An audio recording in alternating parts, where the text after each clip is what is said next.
നമസ്കാരം. മലയാളി വാർത്ത പ്ലസിലേക്ക് സ്വാഗതം. ഇസ്രയേലാണ് യഥാർത്ഥത്തിൽ ഭീകര രാജ്യം. ആ രാജ്യത്തെ ഇല്ലാതാക്കാൻ എല്ലാവരും ഒപ്പം നിൽക്കണം എന്നൊക്കെ ഇറാനും ഇറാഖും അതുപോലെ തന്നെ തുർക്കി ഉൾപ്പെടെയുള്ള രാജ്യങ്ങൾ കൊലവിളിച്ചത് നമ്മൾ കണ്ടതാണ്. ഇസ്രയേലിന് ആയുധം താഴെ വെക്കാൻ കഴിയില്ല. ആയുധം താഴെ വെച്ചുകൊണ്ട് ഒരു നിലനിൽപ്പ് ഇസ്രയേലിനില്ല എന്നുള്ളത് ലോകരാജ്യങ്ങൾക്കെല്ലാം അറിയാവുന്ന കാര്യവുമാണ്. ഹമാസിനെ മുച്ചൂടും മുടിക്കാതെ ഞങ്ങൾ ഈ യുദ്ധം അവസാനിപ്പിക്കില്ല, അതിന്റെ അവസാന ഭീകരനെയും കാലപുരിക്ക് അയച്ചിട്ടേ ഞങ്ങൾ ആയുധം താഴെ വെക്കുകയുള്ളൂ എന്ന് ബെഞ്ചമിൻ നെതന്യാഹു തന്നെ പ്രഖ്യാപനം നടത്തിയതാണ്. അപ്പോഴൊക്കെ ഇസ്രയേലിന് നേരെ യുദ്ധക്കുറ്റം ഉൾപ്പെടെയുള്ള പല ആരോപണങ്ങൾ ഉയർന്നു വന്നിരുന്നു. ഇതുകൂടാതെ മറ്റൊരു പ്രധാനപ്പെട്ട വിഷയം, യൂറോപ്പിലെ മിക്ക രാജ്യങ്ങളും ഇസ്രയേൽ പ്രധാനമന്ത്രിയെ അറസ്റ്റ് ചെയ്യുന്നതിന് വേണ്ടി കാത്തുനിന്നവരാണ്. ഇപ്പോൾ അവർക്കെല്ലാവർക്കും വായടപ്പിക്കുന്ന ഒരു മറുപടിയാണ് ഇസ്രയേൽ കൊടുത്തിരിക്കുന്നത്. ഹമാസ് എന്ന ഭീകരത അത് പശ്ചിമേഷ്യയിൽ മാത്രമായി ഒതുങ്ങുന്നില്ല. യൂറോപ്പിനെ ഒന്നാകെ വിഴുങ്ങുന്നതിലേക്ക് ആ ഭീകരത വളർന്നിരിക്കുന്നു. ആ ഒരു വെളിപ്പെടുത്തൽ ഇപ്പോൾ ഇസ്രയേൽ നടത്തുമ്പോൾ പല യൂറോപ്യൻ രാജ്യങ്ങൾക്കും വായടഞ്ഞു പോകുകയാണ്. എന്താണ് അതിന്റെ ഒരു യഥാർത്ഥ വിവരം? എന്താണ് ഈ യൂറോപ്പിലുണ്ടെന്ന് പറഞ്ഞല്ലോ, ഈ ഹമാസ് ഭീകരാക്രമണങ്ങൾക്ക് പദ്ധതിയിട്ടത്, യൂറോപ്പിലെ ഭീകരാക്രമണങ്ങൾക്ക് പദ്ധതിയിട്ടത് ഖത്തറിലും തുർക്കിയിലും വെച്ചിട്ടാണെന്ന് ഇസ്രയേലിന്റെ രഹസ്യാന്വേഷണ ഏജൻസിയായ മൊസാദ് പറഞ്ഞിട്ടുണ്ട്. അപ്പോൾ ഇതിൽ ഖത്തറും എല്ലാം തന്നെ തുർക്കിയും എല്ലാം ഇതിൽ ഭാഗഭാക്കായിട്ട് വന്നിട്ടുണ്ട്. ജർമ്മനിയിൽ ഹമാസുമായി ബന്ധമുള്ളവരെന്ന് സംശയിക്കുന്നവർക്കെതിരെ നടപടി ഉണ്ടായിട്ടുണ്ട്. ഹമാസിനായുള്ള ആയുധശേഖരവും കണ്ടെത്തിയിട്ടുണ്ട് ജർമ്മനിയിൽ. നിരപരാധികളെ ലക്ഷ്യമിട്ടുള്ള ആക്രമണങ്ങൾ തടയാനായി എന്നാണ് മൊസാദ് വ്യക്തമാക്കിയിരിക്കുന്നത്. അതല്ല എന്നുണ്ടെങ്കിൽ ജർമ്മനിയിൽ ഒരു ഹമാസ് ആക്രമണം ഉണ്ടായേനെ. ഇസ്രയേലിൽ ഉണ്ടായിരുന്നത് പോലെ ഒരു ആക്രമണം ഉണ്ടാകാനുള്ള സാധ്യതയുണ്ടായിരുന്നു. അത് എന്തായാലും മൊസാദ് ഇടപെട്ട് കളഞ്ഞിട്ടുണ്ട്. യൂറോപ്പിലുടനീളം ഹമാസ് പ്രവർത്തന ശൃംഖല വളർത്തിയെടുക്കുന്നുണ്ട് എന്നാണ് പറയുന്നത്. രഹസ്യ സെല്ലുകൾ വഴിയാണ് പ്രവർത്തിക്കുന്നത്. ഈ ഒരു മുന്നറിയിപ്പാണ് ഇപ്പോൾ ഇസ്രയേൽ രഹസ്യാന്വേഷണ വിഭാഗം മൊസാദ് ഇപ്പോൾ പറഞ്ഞിട്ടുള്ളത്. യൂറോപ്പിൽ എല്ലായിടങ്ങളിലും തന്നെ രഹസ്യമായി ഇത് നടക്കുന്നുണ്ട് എന്ന് മാത്രമല്ല, സുരക്ഷാ ഏജൻസികളുടെ സഹകരണത്താൽ ഹമാസിന്റെ ആയുധങ്ങൾ കണ്ടെത്താൻ സാധിച്ചിട്ടുണ്ട്. അതുപോലെ തന്നെ ഹമാസ് ആണെന്ന് സംശയിക്കുന്ന ചിലരെയെല്ലാം അറസ്റ്റ് ചെയ്യുകയും ആസൂത്രിതമായ ആക്രമണങ്ങൾ തടയാനും എല്ലാം സാധിച്ചു എന്ന് മൊസാദ് പറയുമ്പോൾ സംഗതി അത്ര മോശം ഒരു ചെറിയ കാര്യമായിട്ടല്ല വരുന്നത്. വളരെ ഭീകരമായ ആക്രമണം തന്നെയാണ് അവിടെ നടക്കാൻ പരിപാടി ഇട്ടിരുന്നത്.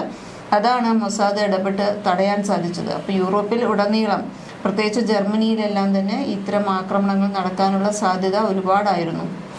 നമുക്കറിയാം, നമ്മൾ ഈ 2023 ഗാസയിലേക്ക് ഇസ്രയേൽ ആക്രമണം തുടങ്ങി വെക്കുന്നത്. അതിനുശേഷം ഒരുപക്ഷെ അവർ പദ്ധതിയിട്ടത് ഗാസയിൽ ഇവർക്ക് പിടിച്ചു നിൽക്കാൻ കഴിയാതെ വന്നതോടുകൂടി മറ്റിടങ്ങളിലേക്ക് ചേക്കേറിയതാകാം. അപ്പോൾ അവിടെ ഇതിന്റെ പ്രവർത്തന മേഖല വർദ്ധിപ്പിക്കുക, സ്ലീപ്പർ സെല്ലുകൾ തുടങ്ങുക, റിക്രൂട്ടിംഗ് ഏജൻസികൾ തുടങ്ങുക എന്ന കാര്യങ്ങളിലേക്കൊക്കെ പോയിട്ടുണ്ടാകാം. നമുക്കറിയാം, യൂറോപ്പിന്റെ ഇപ്പോഴത്തെ ഒരു അവസ്ഥ എടുത്തു കഴിഞ്ഞാൽ നമുക്കറിയാം, ഏറ്റവും സ്വാതന്ത്ര്യമുള്ള, അതായത് മനുഷ്യത്വത്തിന് വില കൽപ്പിക്കുന്ന സ്വാതന്ത്ര്യം, മനുഷ്യർക്ക് ഏറ്റവും കൂടുതൽ സ്വാതന്ത്ര്യം കിട്ടുന്ന രാജ്യങ്ങൾ നമ്മൾ ഈ പറയുന്ന യൂറോപ്യൻ രാജ്യങ്ങളൊക്കെയാണ്. അവിടെ മനുഷ്യർക്കും അവരുടെ സ്വാതന്ത്ര്യത്തിനുമാണ് വില കൽപ്പിക്കുന്നത്. അപ്പോൾ ആ മേഖലയിൽ, ആ യൂറോപ്പിൽ ഇന്നിപ്പോൾ പടർന്നു പിടിച്ചിരിക്കുന്ന വലിയൊരു വിപത്തുണ്ട്. തീവ്ര ഇസ്ലാമിസ്റ്റുകളുടെ അതിരുകടന്ന പ്രവർത്തനങ്ങൾ. ഫ്രാൻസ് ഒക്കെ നേരിട്ടുകൊണ്ടിരിക്കുന്നത് ആ ഒരു പ്രതിസന്ധിയാണ്. ഫ്രാൻസിൽ പലയിടത്തായി ഈ തീവ്ര ഇസ്ലാമിസ്റ്റുകൾ ഭീകരവാദം വളർത്തി പല ആക്രമണങ്ങളും നടന്നിട്ടുണ്ട്. അപ്പോൾ ആ ഒരു മേഖലയിലേക്കാണ്, അവിടം ഒരു വളക്കൂറുള്ള മണ്ണായി ഹമാസ് തെരഞ്ഞെടുത്തു എന്ന് വേണം നമ്മൾ കരുതാൻ. അപ്പോൾ ലോകത്തിന്റെ എല്ലാ കോണിലേക്കും ഈ ഭീകരത പടരുകയാണ്. ഹമാസിന് ഗാസയിൽ നിലനിൽപ്പില്ല. ഇറാനിലേക്കോ അല്ലെങ്കിൽ ഇറാഖിലേക്കോ സിറിയയിലേക്കോ ഈ പറയുന്ന ലെബനനിലേക്കോ യമനിലേക്കോ കടക്കാൻ കഴിയില്ല. കാരണം അവിടെയെല്ലാം ടാർഗറ്റഡ് ഏരിയകളാണ്. ഈ പറയുന്ന അമേരിക്കയുടെയും ഇസ്രയേലിൻ്റെയും എല്ലാം ടാർഗറ്റഡ് ഏരിയകളാണ്. പിന്നെ ഇവർക്ക് കടന്നു കയറാൻ കഴിയുന്ന സ്ഥലങ്ങൾ എവിടെയാണ്? യൂറോപ്പിലേക്ക് കടക്കുക എന്നുള്ളതാണ്. അവിടെ ഇപ്പോൾ തന്നെ പല ഭീകര ഗ്രൂപ്പുകളുടെയും കൈപ്പിടിയിലാണ്. അവിടേക്ക് ഒരു സുരക്ഷിത താവളം ഉണ്ടാക്കിയെടുക്കുക, തൽക്കാലത്തേക്ക് ഒരു നിലനിൽപ്പ് ഉണ്ടാക്കുക എന്നുള്ളത് തന്നെയായിരിക്കാം അവരുടെ ആവശ്യം. കാരണം അവിടങ്ങളിൽ നിന്ന് ആയുധങ്ങൾ ഉൾപ്പെടെ പിടിച്ചെടുത്തു എന്ന് പറയുമ്പോൾ സംഗതി നിസ്സാരമല്ല. ആ ഒരു രീതിയിലേക്ക് നോക്കുമ്പോൾ ബെഞ്ചമിൻ നെതന്യാഹു തന്നെ ആയിരുന്നോ ശരിയെന്ന് ഇപ്പോൾ ലോകത്തിന് ചർച്ച ചെയ്യേണ്ടി വന്നിരിക്കുകയാണ്. മൊസാദാണ് ഇതിന്റെ വിവരങ്ങൾ പുറത്തേക്ക് വിട്ടിരിക്കുന്നത്. അപ്പോൾ അതിന്റെ എല്ലാ തെളിവുകളും അവരുടെ പക്കലുണ്ടായിരിക്കാം. ഓസ്ട്രിയയിൽ വെച്ചിട്ട് ഹമാസ് നേതാവിന്റെ ഒരു മകന്റെ ഒത്താശയോട് കൂടിയിട്ടുള്ള മുതിർന്ന ഉദ്യോഗസ്ഥൻ തന്നെ ഹമാസിന്റെ അയാളുടെ മകന്റെ ഒത്താശയോടുകൂടിയുള്ള സ്ഫോടക വസ്തുക്കളെല്ലാം തന്നെ ഓസ്ട്രിയയിലെ ഒളിത്താവളത്തിൽ ഒളിപ്പിച്ച നിലയിൽ കണ്ടെത്തിയിട്ടുണ്ട്. ജർമ്മനി, ഓസ്ട്രിയ തുടങ്ങിയ രാജ്യങ്ങളിലെ സംയുക്ത നടപടികളുടെ ഫലമായിട്ടാണ് സംശയിക്കപ്പെടുന്ന നിരവധി പേരെ കസ്റ്റഡിയിൽ എടുക്കാൻ സാധിച്ചിട്ടുണ്ട്. അങ്ങനെ സാധാരണക്കാർക്കെതിരെയാണ് ഇവർ ആക്രമണത്തിന് പരിപാടി ഇട്ടിരുന്നത്. അതുകൊണ്ട് ജർമ്മനിയിൽ നിന്നും ഓസ്ട്രിയയിൽ നിന്നും എല്ലാം ഒരുപാട് ആയുധ ശേഖരങ്ങൾ കണ്ടെടുക്കാൻ സാധിച്ചിട്ടുണ്ട്. തോക്കുകളും വെടിക്കോപ്പുകളും ബോംബുകളും എല്ലാം തന്നെ ചെയ്തിട്ടുണ്ട്. അതുപോലെ കഴിഞ്ഞ സെപ്റ്റംബറിൽ വിയന്നയിൽ വെച്ചിട്ടാണ് അന്വേഷകർ ഒരു പ്രധാന കണ്ടെത്തലുകൾ ഉണ്ടായത്. അപ്പോൾ ഒരു 1-2 രാജ്യത്തായിട്ടല്ല അത് നടക്കുന്നത്. ഒരുപാട് പ്രദേശങ്ങളിലേക്ക് ഇവരിത് വ്യാപിച്ചിട്ടുണ്ട്. വിയന്ന വരെയും അത് വ്യാപിച്ചിട്ടുണ്ട്. ഓസ്ട്രിയയിലുണ്ട്, ജർമ്മനിയിലുണ്ട്, ഫ്രാൻസിലുണ്ട്, അങ്ങനെ ഓരോ ഭാഗങ്ങളിലും. അപ്പോൾ ഇസ്രയേലിലെ ജൂത സമൂഹത്തെ ലക്ഷ്യം വെച്ചിട്ടുള്ള ഗൂഢാലോചനകളാണ് ഉണ്ടായിരുന്നത്. ഇപ്പോൾ വേറൊന്ന് പറയുന്നത്, എവിടെയെല്ലാമാണോ ഇസ്രയേലിലെ ജൂതന്മാർ ഉള്ളത് അവിടെയെല്ലാം ഇവർ ആക്രമണങ്ങളും കൊണ്ട് നടക്കുകയാണ്. അപ്പോൾ ആദ്യം ഇവർ ലക്ഷ്യം വെക്കുന്നത് ഇസ്രയേലിലുള്ള ജൂതന്മാരെ തന്നെയാണ്. ഈ ജൂതന്മാരുടെ ശൃംഖല അല്ലെങ്കിൽ ജൂതന്മാരുടെ ആൾക്കാർ എവിടെയെല്ലാം ഉണ്ടോ ലോകത്ത് അവിടേക്കെല്ലാം ഈ ഹമാസുകളും എത്തുകയാണ്. അങ്ങനെ പറഞ്ഞാൽ കേരളത്തിൽ കൂടി നമുക്ക് പേടിക്കേണ്ടിയിരിക്കുന്നു. ഇവിടെയും ജൂത സമൂഹമുണ്ട്. അപ്പോൾ എവിടെയെല്ലാം ജൂതന്മാരുണ്ടോ അവിടെയെല്ലാം ആക്രമണം എന്നുള്ള നിലയിലേക്കാണ് ഇപ്പോൾ ഹമാസ് ഉയർന്നിട്ടുള്ളത്.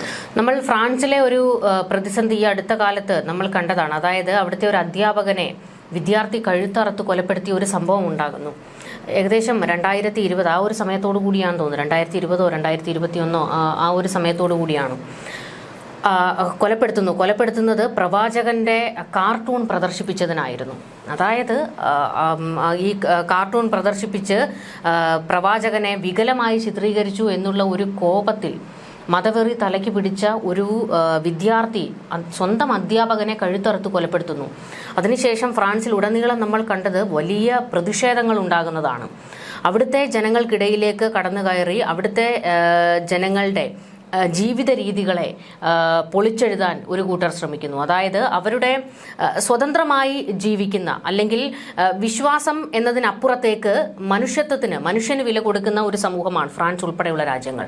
അവിടേക്ക് കടന്നു കയറി അവിടെ മതവിശ്വാസം വേരുറപ്പിക്കാൻ പ്രവാചകന്റെ അവരുടെ മതമൂല്യങ്ങൾ കൊണ്ടുവരാൻ, മതമൂല്യങ്ങൾ എന്നൊന്നും പറയാൻ കഴിയില്ല, ഈ തീവ്ര ഇസ്ലാമിസ്റ്റുകൾക്ക് ഒരിക്കലും മൂല്യമുണ്ട് എന്ന് നമുക്ക് പറയാൻ കഴിയില്ല. അവർക്ക് മതവെറിയാണുള്ളത്.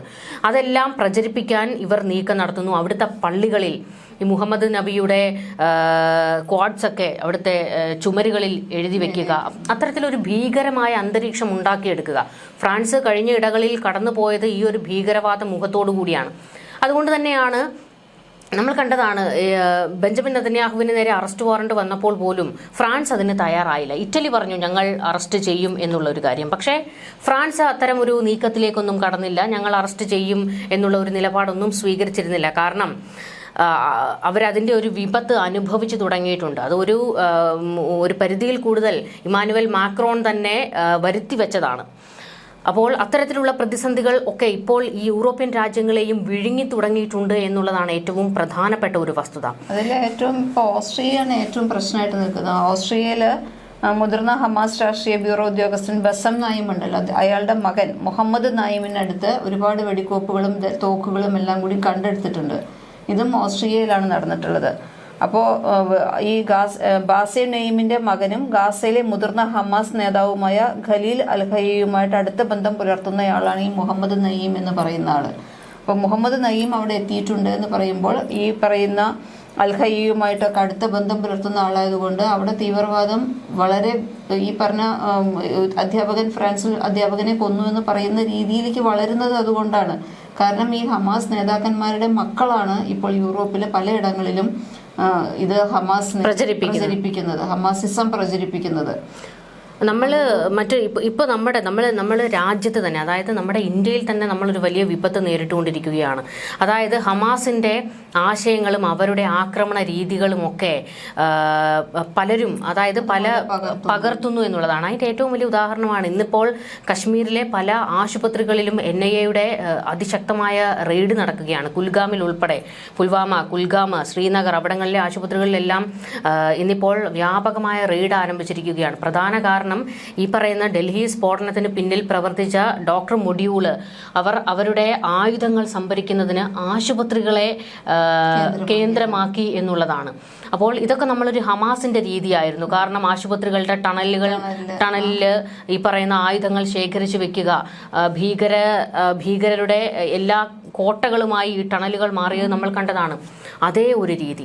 അതുപോലെ തന്നെ ഇവർ വലിയ രീതിയിൽ തോക്കുകളും സ്ഫോടക വസ്തുക്കളും ഒക്കെ പലയിടത്തായി ഒളിപ്പിച്ചു വെച്ചിരുന്നു എന്നുള്ളതാണ്. അപ്പോൾ ആ ഒരു രീതികളൊക്കെ പലയിടത്തേക്കും വ്യാപിക്കുന്നു. നമ്മൾ ഡൽഹിയിൽ ആക്രമണം നടക്കുമ്പോൾ പോലും അതൊരു ഹമാസ് മോഡലാണ് എന്ന് നമ്മൾ ചർച്ച ചെയ്തു കഴിഞ്ഞു.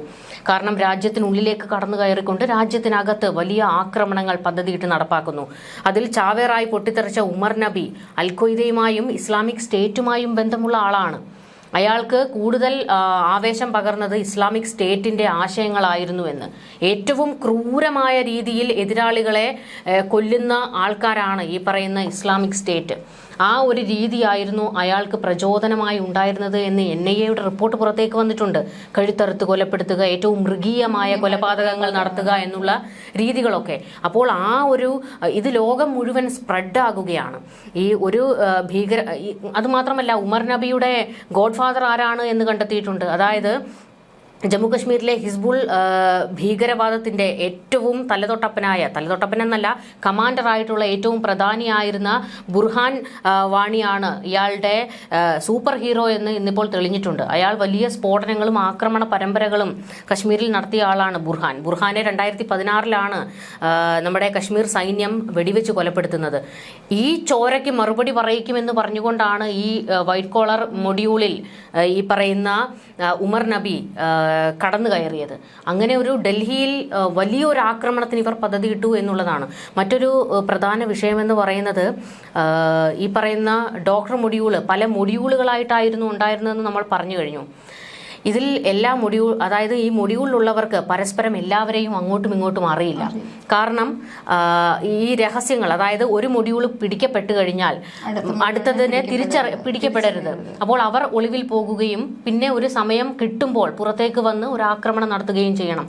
NIA ഇപ്പോൾ ഏറ്റവും പ്രതിസന്ധിയിലായിരിക്കുന്നത് ഈ മുഴുവൻ മൊഡ്യൂളിനെയും കണ്ടെത്തുന്നതിന് വേണ്ടിയാണ്. പക്ഷേ പലർക്കും പരസ്പരം അറിയില്ല എന്നുള്ളൊരു പ്രതിസന്ധി ഉടലെടുത്തിരിക്കുന്നു. അപ്പോൾ ഇവരുടെ ആക്രമണത്തിന്റെ പാറ്റേണുകൾ മാറുന്നു, പല രീതികൾ ഇവർ ഉണ്ടാക്കിയെടുക്കുന്നു.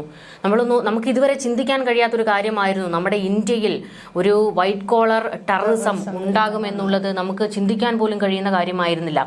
ഉമർ നബിയൊക്കെ ഈ വിദ്യാഭ്യാസം നേടിയത് പോലും സ്വന്തം കുടുംബം പച്ചപിടിപ്പിക്കുന്നതിനല്ല, പകരം അയാളുടെ ബുദ്ധിയും ശക്തിയും ഈ രാജ്യത്തിനെതിരെ തിരിക്കുന്നതിന് വേണ്ടി അയാൾ പ്രവർത്തിച്ചു എന്നുള്ളതാണ്. കശ്മീരിലാണ് അയാൾ ജനിച്ചത്, പക്ഷേ വളർന്നു വന്നത് ഇന്ത്യയോടുള്ള വിരോധം കൊണ്ടാണ്.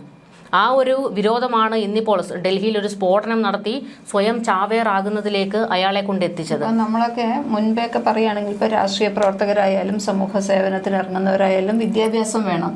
അങ്ങനെയുള്ളവരാണെന്നുണ്ടെങ്കിൽ സമൂഹത്തിലേക്ക് നല്ല രീതിയിൽ വിലയുള്ളൂ, അവർക്ക് നല്ല കാര്യങ്ങൾ പ്രചരിപ്പിക്കാൻ കഴിയുള്ളൂ എന്നൊക്കെയായിരുന്നു വിശ്വാസം.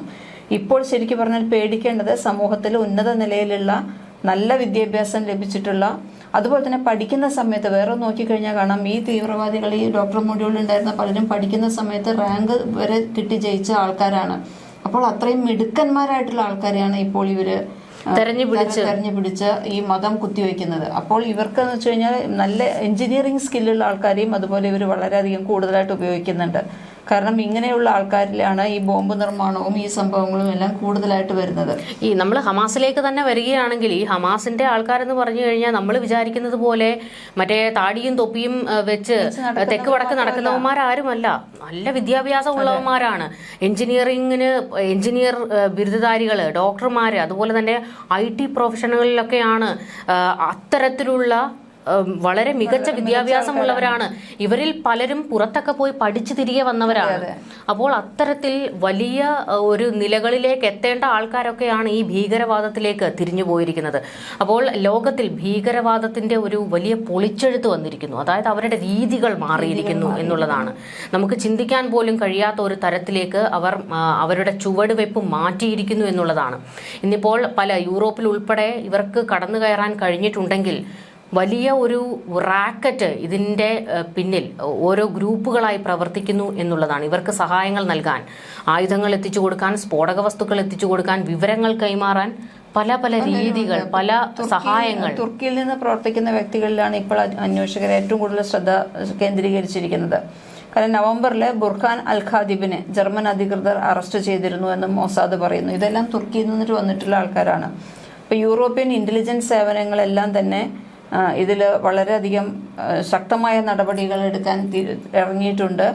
ജർമ്മനി ഹമാസിന് ഫണ്ട് സ്വരൂപിക്കുന്നതിനും തീവ്രവാദ പ്രത്യയശാസ്ത്രം പ്രചരിപ്പിക്കുന്നതിനും സഹായിക്കുന്നതായിട്ട് സംശയിക്കുന്ന ഒരുപാട് ചാരിറ്റബിൾ ഇൻസ്റ്റിറ്റ്യൂഷൻസിനെ കണ്ടെത്തിയിട്ടുണ്ട് ജർമ്മനിയിൽ. അതുപോലെ മതസ്ഥാപനങ്ങൾ, ഇതിൻ്റെ എല്ലാം മറവിൽ, ചാരിറ്റബിൾ ഇൻസ്റ്റിറ്റ്യൂഷൻ്റെയും മതസ്ഥാപനങ്ങളുടെയും മറവിൽ ഇവർ നടത്തുന്നത് അല്ലെങ്കിൽ ഇവർ കൊണ്ടുപോകുന്നത് തീവ്രവാദമാണ്. നമ്മൾ അൽഫലായിൽ കണ്ടതാണ്. അൽഫല ഒരു സർവകലാശാല, ഡോക്ടർമാർക്ക് പഠിക്കുന്നതിന് വേണ്ടിയുള്ള ഒരു സർവകലാശാല. യു ജി സിയുടെ അംഗീകാരമില്ല, നാക്കിൻ്റെ അംഗീകാരമില്ല. പക്ഷെ അവിടെ എത്ര 10,000 കുട്ടികളാണ് പഠിച്ചിറങ്ങുന്നത്. എന്ത് കേന്ദ്ര സർക്കാരിനെ വരെ പറ്റിച്ചു എന്നുള്ളതാണ്. കഴിഞ്ഞ ദിവസം നമ്മൾ കണ്ടതാണ്. 10 കോടി കേന്ദ്ര സർക്കാരിൽ നിന്ന് ഇവർ നേടിയെടുത്തു എന്നുള്ളതാണ്. ഈ സർവകലാശാലയുടെ എല്ലാ ഡോക്യുമെന്റ്സും സമർപ്പിച്ചു. സർവകലാശാലയ്ക്ക് UGCയുടെ അപ്രൂവൽ പോലും ഇല്ല. പക്ഷേ ന്യൂനപക്ഷ കോളേജാണെന്നുള്ള രീതിയിൽ എടുക്കുന്നു, അവർക്ക് സ്കോളർഷിപ്പുകൾക്കുള്ളത് എടുക്കുന്നു. അങ്ങനെ ഒരുപാട് 10 കോടി രൂപയിലധികമാണ് സർക്കാരിൽ നിന്ന് ഇവർ വലിച്ചെടുത്തിട്ടുള്ളത്. അപ്പോൾ അതുകൊണ്ടൊക്കെ കടുത്ത നടപടികളിലേക്ക് കടക്കേണ്ട ഒരു സാഹചര്യമാണ് ഇപ്പോൾ പല രാജ്യങ്ങൾക്കും വന്നിരിക്കുന്നത്. ഇസ്രയേലിൻ്റെ ഒരു സമീപനം തന്നെ ആയിരുന്നു നല്ലത് എന്ന് ഇപ്പോൾ ഏകദേശം ഉറപ്പിക്കപ്പെടുകയാണ്. പക്ഷേ നമുക്ക് എതിർപ്പുള്ളത് ഗാസയിൽ ഇസ്രയേൽ നടത്തിയ ആക്രമണമാണ്. അതിനെയാണ് നമുക്ക് അംഗീകരിക്കാൻ പറ്റില്ല എങ്കിൽ പോലും ഈ പറയുന്ന ഇത്രയും ഒരു പ്രശ്നങ്ങൾ വന്നാൽ നമ്മളിപ്പോൾ ഇന്ത്യ പോലുള്ള ഒരു രാജ്യം വളരെയധികം ശ്രദ്ധിക്കുന്നുണ്ട്, കാര്യങ്ങളൊക്കെ ശരിയാണ്. പക്ഷേ ഈ ഹമാസ് എന്ന് പറയുന്ന ഭീകര നേതൃത്വം ഉള്ളത് ഇത്തരം തുരങ്കങ്ങളിൽ, നമ്മൾ 2 ദിവസം മുമ്പ് ഒരു ചർച്ച ചെയ്തപ്പോൾ പറഞ്ഞു, സ്കൂളിൻ്റെയും സ്കൂൾ പാർക്കിൻ്റെയും ഒക്കെ അടിയിൽ കൂടെയാണ് ഈ ഏറ്റവും വലിയ തുരങ്കം ഉണ്ടായിരുന്നത്. ഈ തുരങ്കത്തിനുള്ളിൽ അവരെല്ലാ സൗകര്യങ്ങളോടും കൂടി ജീവിക്കുമ്പോൾ ഈ തുരങ്കം കിട്ടണമെന്നുണ്ടെങ്കിൽ ഈ മുകളിലുള്ള ഈ സംഭവം അടിച്ച് വീഴ്ത്തിയേ പറ്റൂ എന്നുള്ള അവസ്ഥയിലേക്ക് വരുന്നതെന്ന് ആലോചിച്ച് നോക്കൂ. പ്രതിസന്ധിയില്ല, അവരോട് ഒഴിഞ്ഞു പോകാൻ പറയല്ലാതെ മറ്റൊന്നും ചെയ്യാനില്ല. പ്രതിസന്ധി വളരെ രൂക്ഷമാണ്. ഈ ലോകം മുഴുവൻ ഇവർക്ക് കടന്നു കയറാൻ എങ്ങനെ കഴിയും എന്ന് ചോദിക്കുന്ന ആൾക്കാരുണ്ടാകും. അവരോട് പറയാനുള്ളത്, ഇങ്ങ് കേരളത്തിൽ ഈ ഹമാസിന്റെ ഭീകര ഗ്രൂപ്പുകൾക്കൊക്കെ ലോകത്തിന്റെ എല്ലായിടത്തേക്കും കടന്നു കയറാൻ കഴിയുമോ എന്നുള്ള ചോദ്യങ്ങളൊക്കെ ചോദിക്കുന്നവരുണ്ടാകാം. അവരോടൊക്കെ പറയാനുള്ള ഒരു മറുപടി, ഇങ്ങ് കേരളത്തിൽ ഗാസയിൽ ആക്രമണം നടക്കുന്ന സമയത്ത് ഇങ്ങ് കേരളത്തിലെ ഒരു ജില്ലയിൽ ഒരു പ്രോംപ്റ്ററിൽ ഒരു വീഡിയോ കോൾ തെളിഞ്ഞത് ഓർക്കുന്നുണ്ടാകും. ഹമാസിന്റെ നേതാവ് കേരളത്തിലെ ചില തീവ്ര ഇസ്ലാമിസ്റ്റുകളോട് സംസാരിക്കുന്ന ഒരു ദൃശ്യം നമ്മൾ കണ്ട് ഞെട്ടിയതാണ്. കാരണം അയാൾ അതിനകത്തിൽ പറഞ്ഞിരുന്നത് ഇസ്ലാമികരെല്ലാവരും ഒത്തുകൂടൂ എന്നാണ്. അതായത് ഒരു കലാപത്തിന് ആഹ്വാനം ചെയ്യുകയാണ്. അപ്പോൾ അത്തരത്തിലുള്ള ഭീകരത നമ്മൾ കൺമുൻപിൽ കണ്ടുകൊണ്ടിരിക്കുകയാണ്. ഇവരുടെ രീതികൾ മാറുന്നു.